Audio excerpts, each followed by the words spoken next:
네, 성공 창업을 위한 문화 콘텐츠 이해와 활용 12주차 2교시를 시작하도록 하겠습니다.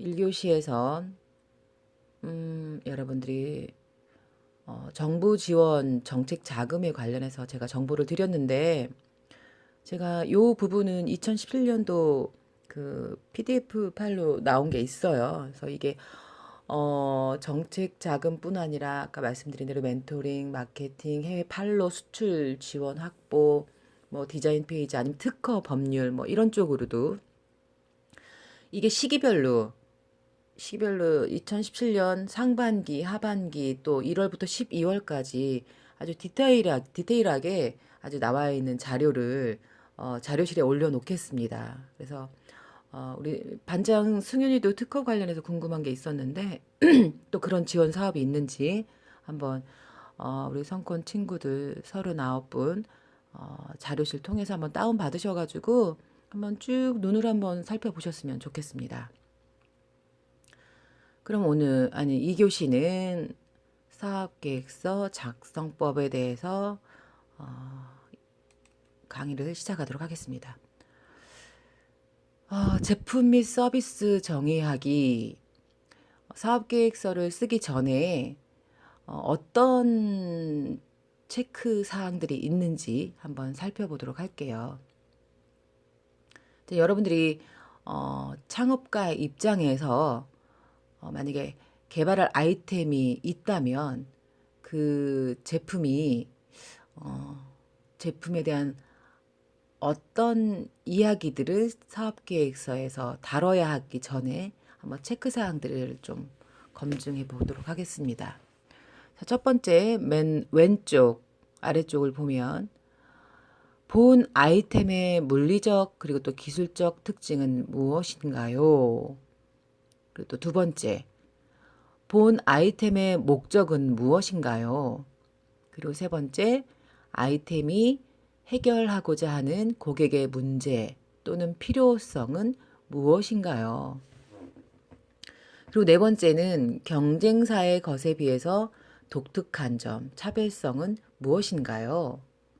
그리고 본 아이템은 의도한 바대로 또 실현 가능한 건가요? 그리고 또 마지막으로 본 아이템을 필요로 하는 고객들은 충분히 있는가요? 라는 내용을 한번 체크해 봐야겠죠. 결국 이 체크를 해보겠다는 얘기는 뭐냐면 무엇이 부족한가를, 그리고 제대로 알지 못하고 나만 좋아서 아이템 개발을 해보겠다는 건 아닌지 한번 체크해 보는 그런 요소들입니다. 제가 이제 좀 몇 번에 반복해서 사업계획서의 안에 있는 내용들을 듣게 될 텐데요. 우리 인간이 그렇죠. 한 번 들었을 때보단 또 두 번 들었을 때, 그리고 또 세 번 반복해서 들었을 때 훨씬 기억에 많이 남을 수 있겠죠. 그리고 또 우리의 뇌가 내가 굳이 기억을 하지 않는다 하더라도 나도 모르게 무의식적으로 반복해서 듣게 되면 받아들이기가, 이해하기가 훨씬 쉬워지죠.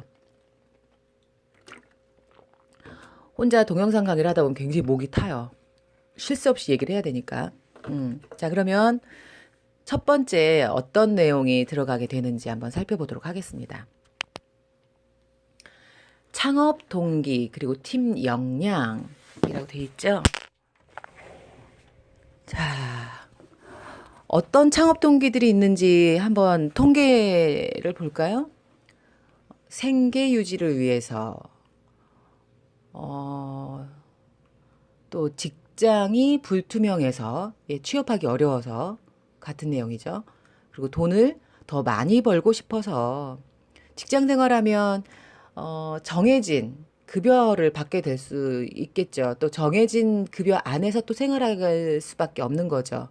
나는 그 외에 하고 싶은 것들을 위해서 더 많은 돈을 벌고 싶어서, 그리고 독자적인 일을 하고 싶어서 누가 시키는 일 말고 나만이 할 수 있는 일, 그걸 사업을 한번 해보고 싶다. 또 평소에 나의 꿈을 실현하기 위해서 창업이 곧 꿈이 될 수도 있고 더 큰 꿈을 꾸기 위해서 또 창업을 하는 경우도 있겠죠. 뭐 그 외에 기타 등등 여러분 대학생들에게는 좀 경험을 위해서 뭐 또 여러 가지 이유가 있겠지만 뭐 이러한 이유들로 창업을 하게 된다고 합니다.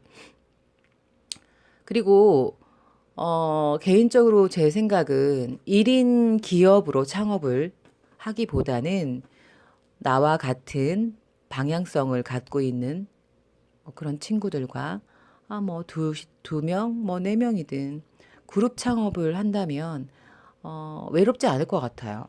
그리고 각자가 가진 역량이 다르기 때문에 결국 역할 분배를 제대로 잘하고 그리고 방향성만 같다면 그리고 또 마인드가 또 같다면 비슷하다면 더 좋겠죠. 그래서 팀으로 창업을 한번 해보시는 것도 좋겠다라고 생각을 합니다.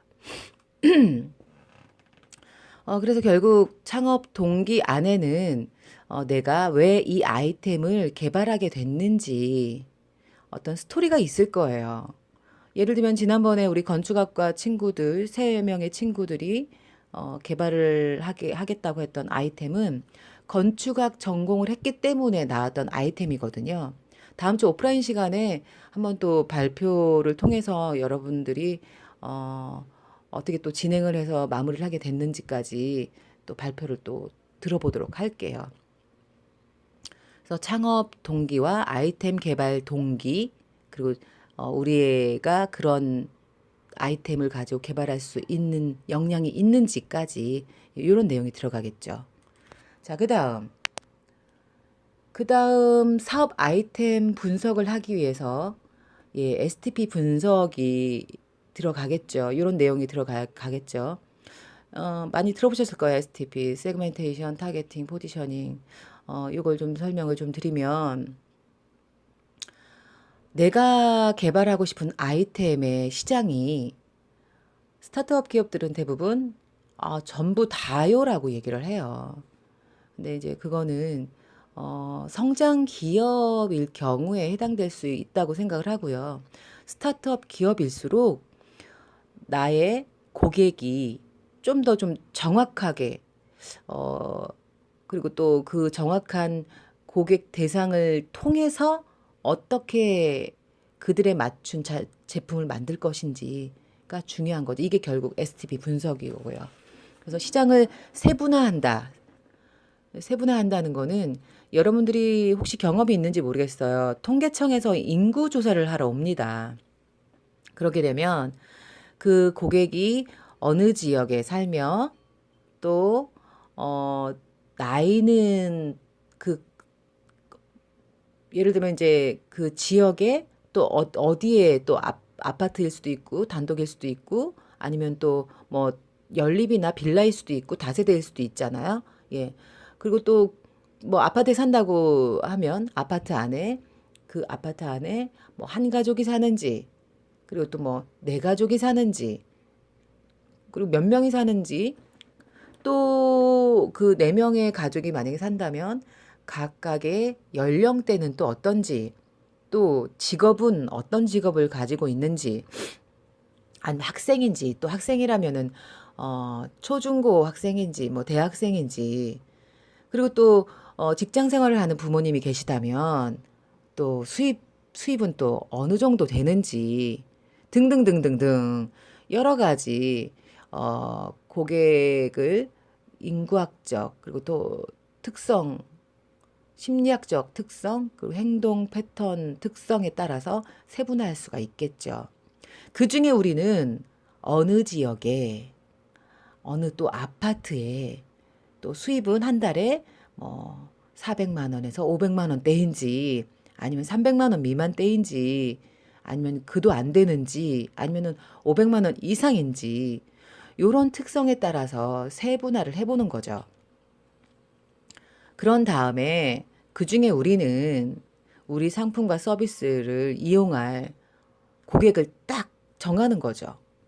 예를 들면 나는 20대 20대 대학생들이 많이 사용할 수 있는 아이템이라고 칩시다. 그러면은 그들을 찾기 위해서 시장 세분화를 할 것이고, 또 그중에 나는 또 특정한 서울 경기 지역에, 그리고 또 대학교 근처에, 아니면 뭐 원룸이나 아니면 자취 생활을 하는 그런 20대 청년들을 대상으로 목표 고객을 정하는 거죠. 그게 이제 타겟팅이죠.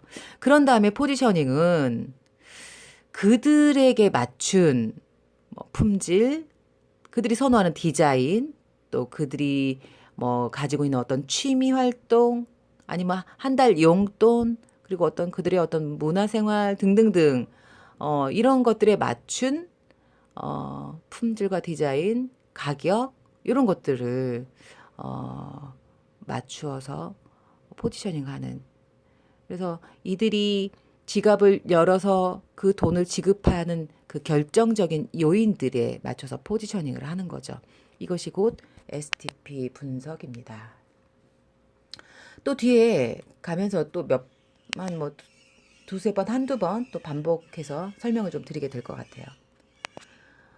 자, 다시 한번 설명을 드리면, 방금 제가 모아서 설명을 드렸던 것처럼, 시장 세분화 세그멘테이션이 이제 우리 고객을 지역적, 또 인구학적, 또 심리적, 또 행동 패턴상으로 추구하는 기능들이 있을 거고, 또 인구학적 특성대로 뭐 남성인지, 또 뭐 대가족인지, 20대 여성인지, 아이들인지, 또 행동은 평상시에 담배를 피는 사람이라거나, 또 뭐 등등등 이러한 내용으로 시장 세분화를 하고요.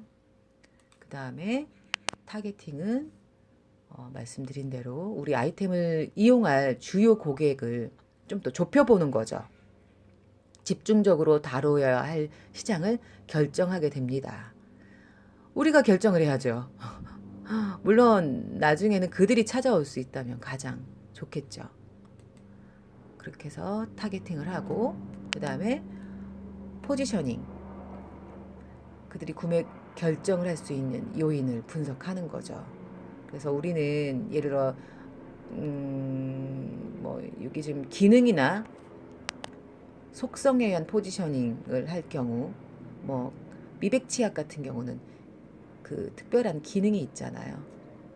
그리고 또 감각적, 상징적 선호에 의한 포지셔닝, 이런 건 스타벅스는 우리에게 뭔가 좀 있어 보이는, 느낌 있는, 엣지 있는, 뭐, 그리고 스타벅스는 홍보비를 안 쓰죠.